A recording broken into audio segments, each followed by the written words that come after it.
असल बात तो यह है, जो इंडिया रशिया से तेल परचेज करता है, अमेरिका को आग लग रही है उसकी कि रशिया से तेल क्यों परचेज करते हैं। हम रशिया से क्यों तेल परचेज करते हैं, उसका कारण भी अमेरिका ही है। बिकॉज पहले हम ईरान से परचेज करते थे, इनकी इन सैंक्शन वाली बातों में आके ही हमने पहले ईरान से तेल लेना बंद कर दिया। ईरान के बाद अब रशिया से शुरू हुआ। अब देखो भाई, यूएसए ने तो इंडिया के ऊपर लगा दिया सैंक्शन। अब ये जो सैंक्शन है ना, ये बड़ा गंदा सा वर्ड लगता है। ऐसा लगता है किसी व्यक्ति ने दूसरे व्यक्ति को सजा दी है, पनिशमेंट दी है। हमारे और यूएसए के बीच में पहले रेसिप्रोकल टैक्स लगता रहता था कि हम तुमसे सामान मंगाए तो हम लगा देंगे, तुम मंगाओगे तो तुम लगा देंगे, वहां तक तो ठीक था। अब ये सैंक्शन की तलवार हमारे गले पे लटका दी।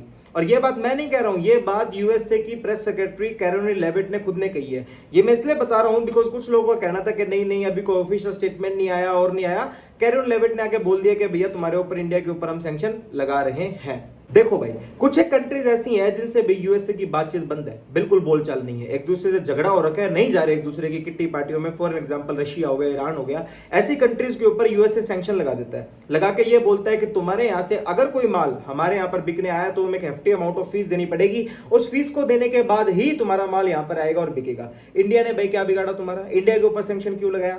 तो वहां की प्रेस सेक्रेटरी मैडम दोबारा पिक्चर में आती है और आके समझाती है कि हमने इंडिया के ऊपर सैंक्शन इसलिए लगाया बिकॉज हम रशिया के ऊपर प्रेशर बनाना चाहते थे। क्यों भाई, इंडिया कोई गुड़ी है, डॉल है इंडिया, जो रुल जाएगी गिर जाएगी तो रशिया को कोई फर्क पड़ जाएगा। असल बात तो यह है, जो इंडिया रशिया से तेल परचेज करता है, अमेरिका को आग लग रही है उसकी कि रशिया से तेल क्यों परचेज करते हैं। हम रशिया से क्यों तेल परचेज करते हैं, उसका कारण भी अमेरिका ही है। बिकॉज पहले हम ईरान से परचेज करते थे, इनकी इन सैंक्शन वाली बातों में आके ही हमने पहले ईरान से तेल लेना बंद कर दिया। ईरान के बाद अब रशिया से शुरू हुआ। इनमें इनकी मिर्ची लगी तो घुमा फिरा के इनको कठपुतलियों को खेल रचाने का एक ही तरीका मिला, वो था हिंदुस्तान पे सैंक्शन लगा देना। अब देखो, लगा होगा तो दिया सैंक्शन, चलो लगाना था, तुम्हारे पास पावर थी, तुम्हारी कंट्री का लगाया, तुमने लगा दिया। पर ये क्या रीजन हुआ कि रशिया के ऊपर प्रेशर बनाने के लिए लगाया? तो देखो ट्रंप जी, बात कुछ ऐसी है कि इंडिया जो है ना, वो एक सॉवरेन कंट्री है। हम किसके साथ ट्रेड करें, किसके साथ ट्रेड नहीं करें, कैसे करें, ये बताने वाला इस देश क्या दुनिया में कोई भी नहीं है कि हम कैसे काम करेंगे। ठीक है, और ये कोई स्कूल थोड़ी है यार कि मैडम उसने मेरी पेंसिल ले ली, उसने मेरी पेंसिल की मार दी तो मेरा दोस्त है, तो मेरे दोस्त की बात नहीं हो रही तो मैं भी उससे बात नहीं करूं। ऐसा नहीं चल रहा है कि तेरी रशिया से नहीं बनती, तुम्हारी अमेरिका का रशिया से झगड़ा चल रहा है तो तुम इंडिया को बीच में धक्के काम की घसीट लो कि मेरी रशिया से नहीं बनती तो तुम्हारी भी नहीं बननी चाहिए। ये वही रशिया है जब तुम्हारे अपने साथ साथ फ्लीट निकाल दिए थे वहां पर पाकिस्तान की मदद करने के लिए, तो हमारे पास जब हमारी नेवी पावर नहीं हुआ करती थी तो रशिया मदद करने आया था।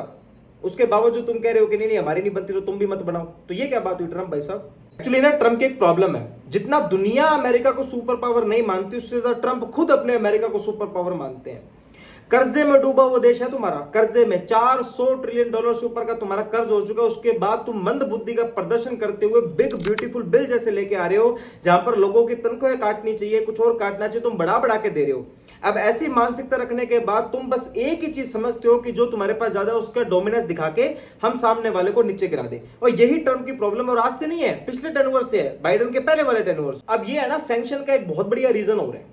अभी हमारे ना देश के अंदर, दुनिया के अंदर बहुत सारे वॉर चल रहे थे, तो लगभग वॉर को जो रुकवाने का क्रेडिट है वो ट्रंप ने खुद को दे दिया कि मैं हूं पीस मेकर, तो मुझे नोबेल प्राइज दो। ठीक है, अब इंडिया का भी अभी लेटेस्ट एक अबाउट टू वॉर कह लो चल रहा था, जो कि सीज फायर में आ गया। ट्रंप उसका क्रेडिट मांगता मांगता मांगता थक गया। हालांकि हमारी कोई भी एजेंसी, चाहे RNDW हो, चाहे इंटेलिजेंस ब्यूरो हो, डिफेंस मिनिस्ट्री हो, PM ऑफिस हो, कोई भी ऐसी एजेंसी ने ऑफिशियल स्टेटमेंट नहीं दिया कि भैया ट्रंप की वजह से हमारे सीज फायर हुए। वहां पर उनके जितने भी स्टेटमेंट सेक्रेटेरिएट में आते हैं, उनमें सब में एक बात होती है कि भाई Trump is a peace maker और ट्रंप को नोबेल प्राइज दो। ट्रंप तो इस हद तक गिर गया कि नॉर्वे को चल के फोन कर दिया कि मैं तो सीज फायर करा रहा हूं और मुझे तुम चल के मेरे को नोबेल प्राइज के नॉमिनेट करो और मुझे नोबेल प्राइज पकड़ा दो। लेकिन इंडिया मान नहीं रहा। इंडिया कह रहा है नहीं भैया, तुम्हारा कोई रोल नहीं था किसी भी प्रकार से अंदर घुस के अंदर जिससे इंडिया और पाकिस्तान का सीज फायर हुआ है। हमने क्लियर कट स्टेटमेंट में क्या रखा है, इस बात की मिर्ची लगी हुई है, तो मिर्चों का निवारण कैसे करेगा? अब एक जो शक्ति है उसको निकाल के देगा, तो निकाल के दे दी भैया, सैंक्शन लगा दो, इंडिया के ऊपर दिक्कत कहां आ रही है? और ये जो सैंक्शन लगाने की पावर है ना, ये अमेरिका की आज की आदत नहीं है, बहुत पुरानी आदत है। 1974 में हमने पोखरण के अंदर स्माइली बुद्धा एक न्यूक्लियर टेस्ट किया, उसको होते ही अमेरिका के कान खड़े हो गए और अमेरिका ने हमारे ऊपर सैंक्शन लगा दिया। जनता ने जब उनसे जाके सवाल किए कि इंडिया ने अपना न्यूक्लियर टेस्ट कर लिया तो आपका क्या कहना है? ट्रंप और अमेरिका की गवर्नमेंट ने तो उस टाइम कुछ कहा नहीं कि नहीं ऐसा कुछ नहीं है, ये सब सुनने फालतू की बात है, कोई टेस्ट वेस्ट नहीं हुआ। हमने जब 1998 में दूसरा कर दिया 11 और 13 मई को, जब भैया अमेरिका के कान खड़े हो गए, 13 मई की रात को ही हमारे ऊपर सैंक्शन लगने शुरू हो गए थे, धड़ा उस दिन से इतना जलता है अमेरिका।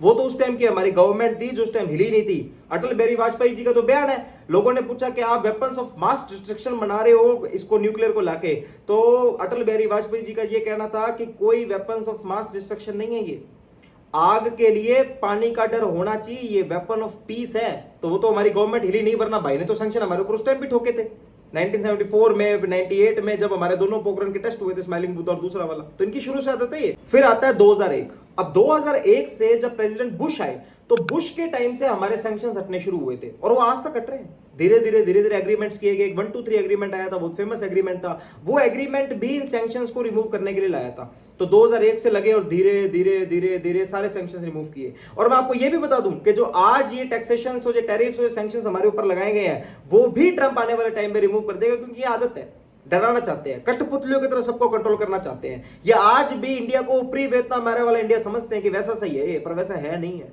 इतना ही नहीं, ये गवर्नमेंट तो अपने साथ एक और हथियार लेके चलती है, कैटसा। कैटसा एक अमेरिका का बहुत ही यूनिक टैक्स है। कैटसा क्या होता है कि जिस पर्टिकुलर कंट्री के साथ अमेरिका की नहीं बनती ना, उस कंट्री पे इन्होंने कैटसा लगा रखा है कि अगर कोई दूसरी कंट्री उस कंट्री पे जिस पे कैटसा लगा रखा है उससे कुछ भी चीज परचेज करेगी तो उसके ऊपर सैंक्शन लग जाएगा। रशिया के ऊपर कैटसा लगा रखा है, लेकिन जब इंडिया ने S-400 परचेज किया तो करने के बाद हमारे ऊपर कैटसा नहीं लगाया। नीचे एक लाइन लिख के छोड़ दी कि India is waived off from the CAATSA. क्यों भाई? उस टाइम तुम्हें जरूरत थी तो इंडिया इज वेव ऑफ, आज तुम्हें जरूरत नहीं है तो इंडिया के ऊपर सैंक्शन। और चाइना भी तो रशिया से ऑयल खरीदता है यार, उनके ऊपर सैंक्शन क्यों नहीं लगाते? जब ये सवाल मेरे मन में उमड़ा तो बहुत सारे जर्नलिस्ट के मन में भी उमड़ा। उन्होंने जाके पूछा अमेरिका से कि भैया चाइना के ऊपर सैंक्शन क्यों नहीं है? तो उनका कहना था, जो सुनिएगा ना, उन्होंने कहा कि चाइना पहले 13% ऑयल खरीदता था और अब 16% ऑयल खरीदता है, इसलिए उनके ऊपर सैंक्शन नहीं है, क्योंकि उनकी ग्रोथ जो है वो धीरे धीरे हो रही है। इंडिया जो पहले 1% ऑयल खरीदता था अब वो 40% ऑयल खरीदता है, तो उनकी ग्रोथ बड़ी फास्टली भाग रही है, इसलिए हम इंडिया के ऊपर धनाधन सैंक्शन लगा रहे हैं। बहुत बढ़िया। अब ये आइडियोलॉजीज के साथ तो आप चल रहे हो और खुद को जगत के सामने दर्शाते हो कि डेमोक्रेसी के सबसे बड़े प्रोटेक्टर आप हो सबसे बड़े किलर डेमोक्रेसी के। सारे दुनिया के युद्ध के हत्यारे आप हो, सब चीज प्रमोट करने वाले आप हो। दुनिया को वर्ल्ड वॉर 3 तक अगर कोई लेके जाएगा वो आप हो, क्योंकि आप जानते हो कि इस वर्ल्ड वॉर के अंदर जिसका फायदा होगा वो सिर्फ आप ही हो। तो ट्रंप भाई साहब, बात ऐसी है कि इंडिया आपका गुलाम नहीं है। हमारी भले के लिए सोचना छोड़ दो, हमारे भले के लिए खुद एक्शन करना छोड़ दो। अगर आपको ये डाउट है ना कि हमारे कुछ मीडिएटर्स है और रशिया से तेल खरीद के बाहर पैसा बेच के बीच में से पैसा बना रहे हैं, तो उनका ध्यान और ख्याल जो है वो हमारी इंडियन गवर्नमेंट रख लेगी। और अगर बना भी रहे हैं तो उनसे जो पैसा आता है वो इनकम टैक्स में जनता के पास ही जाता है। आपने जो सैंक्शन लगाया उनकी जो मार पड़ेगी वो सीधी आम जनता के ऊपर पड़ेगी, जिसकी आप जोर से चिल्ला चिल्ला के वकालत करते हो। वो तो धन्यवाद हमारी एक्सटर्नल अफेयर्स मिनिस्ट्री का, जो बाहर जा जाके रिलेशन बना के आ रही है। रशिया ने तो कह दिया कि कोई दिक्कत नहीं है, अमेरिका में तुम्हें ज्यादा लग रहा है यहां बेच दो सामान। और सुनो, आगे तेल भी तुम्हें 5% की छूट पर दूंगा। अब हमें क्या करना चाहिए? हमें तो यूं है, देखो आज इंडिया जो है वो ग्लोबल इकोनॉमी में बहुत बड़ा नाम है, कोई छोटा नाम तो है नहीं, अच्छा खासा नाम चल रहा है। हमें बस हमारी डिपेंडेंसी कम करनी है कि डिपेंडेंसी ना रहे। अगर डिपेंडेंसी रही तो इनकी हमेशा से आदत है यूज एंड थ्रो, च्युइंगम समझते दूसरे छोटे देशों को। ये डेवलपिंग कंट्रीज को सदा डेवलपिंग की देखना चाहते हैं, उनको कभी डेवलप्ड नहीं देखना चाहते। तो आपके मन में वहम हो कि ट्रंप हमारा है और ये हमारा है, कोई अपना नहीं है, अपने खुद ही होते हो। खुद की इकोनॉमी, खुद का पैसा, सब कुछ खुद का ही खुद का होता है। दूसरों के ऊपर कितना ही घोड़े पे चढ़ के चल दो, उनके कंधों पे चढ़ के चल दो, ज्यादा दूर तक अपने नहीं जा सकते। चाइना से डर क्यों लगता है? चाइना ज्यादा क्वांटिटी में तेल खरीदता है हमसे। परसेंटेज की बात है, घुमा घुमा के जनता को बेवकूफ बना दो, जनता तो बेवकूफ कुछ भी समझ ले, कौन सा फैक्ट चेक करने आ रहा है? चाइना से डर इसलिए लगता है ना, रेयर अर्थ मेटल्स है चाइना के पास। ट्रंप की और इधर पुतिन की, दोनों की गर्दन पकड़ के रखता है। और ये ट्रंप भी अब इज्जत इसलिए करते हैं टैक्सेशन को, मैंने बोला था हटाएगा, इसीलिए हटाएगा। साउथ पैसिफिक रीजन में, अगर इंडियन पैसिफिक ओशन में अगर आपको कंट्रोल साबित करना है ना, तो इंडिया की आवश्यकता है भाई, उसमें ऐसे नहीं कर सकते आप।